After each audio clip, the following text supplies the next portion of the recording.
مسلم يقول لك أنا راني الحمد لله عقيدتي الصافية. والله يعني عقيدتك صافية؟ انظر إلى نفسك، أغلق شوية الباب على نفسك، انظر في المرآة وسترى أنك عبيد لكثير من الأمور نذكرها الآبائية اللي ذكرها القرآن الكريم. وإذا قيل لهم اتبعوا ما أنزل الله في القرآن، اتبعوا ما أنزل الله، قالوا بل نتبع ما ألفينا عليه آباءنا أولو كان آباؤهم لا يعقلون شيئا ولا يهتدون. معليش نتبع آبائي إذا كانوا على حق، إن كانوا على باطل لا عبرة بهم، لا عبرة بآرائهم. حتى العلماء اللي كانوا يربوا أتباعهم مثل الإمام مالك رحمه الله خلنا واحد الحكمة تشبه الوحي، تشبه كلام النبوة. لماذا؟ من حيث أردت أن تناقشها لا تستطيع. ماذا قال الإمام مالك رحمه الله؟ قال كل يؤخذ منه ويرد. بعد أشار، لأنه كان يدير دروس في المسجد النبوي، هو يدير دروس في المسجد النبوي، أشار إلى قبر الرسول صلى الله عليه وسلم، قال لهم إلا صاحب هذا القبر ما تقدرش ترد له، كل يمكن أن يرد عليه. هذه حكمة جليلة. ما تقول ليش أنا أتبع في جماعة في مذهب في إمام ما يخطئش تماما، يعني آراؤه دائما صحيح. هذا عين الشرك. هنا بدأت تنحرف.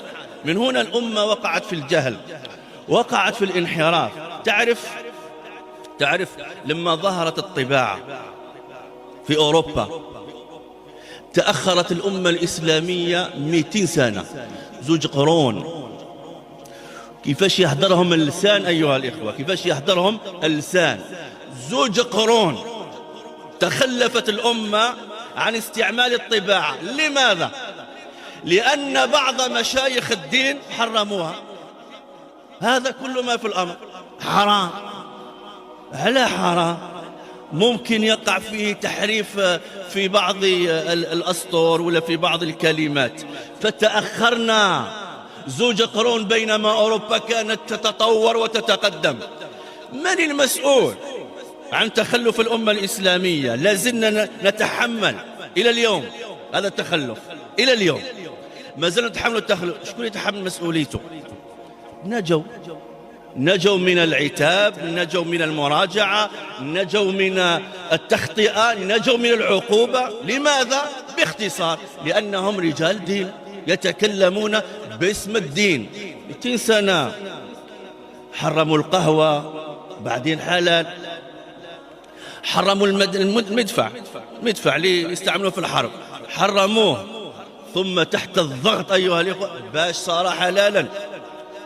كذلك حرمت قيادة السيارة للمرأة في إحدى الدول العربية.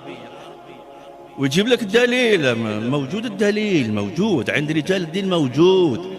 كيما تحب يدير لك الفتوى يدير على المقاس موجدها لك على المقاس. ثم ماذا؟ صدر قرار من ولي الأمر قال لك حلال، خلاص القيادة حلال. لماذا؟ لكذا ولقول الله ولقول الرسول. ما بسهولة. هنا بكل صراحة، كل صراحة، ما تتعصب لحدا واحد. هنا شكون اللي عنده حق التحليل والتحريم؟ الله ولا ولي الأمر؟ شكون اللي راه هنا يحلل ويحرم؟ ولي الأمر. يقولوا له سبحانه كذا لأنه هو ولا يقول كلش. هذا ماشي الشرك هذا؟ أليس هذا الشركا؟ الإنسان لما يقول حاجة حرام، لماذا؟ قل لأن الله حرمها. هكذا تقول، قل لأن الله حرمها. وكي تقول حاجة حلال لأن الله حلها.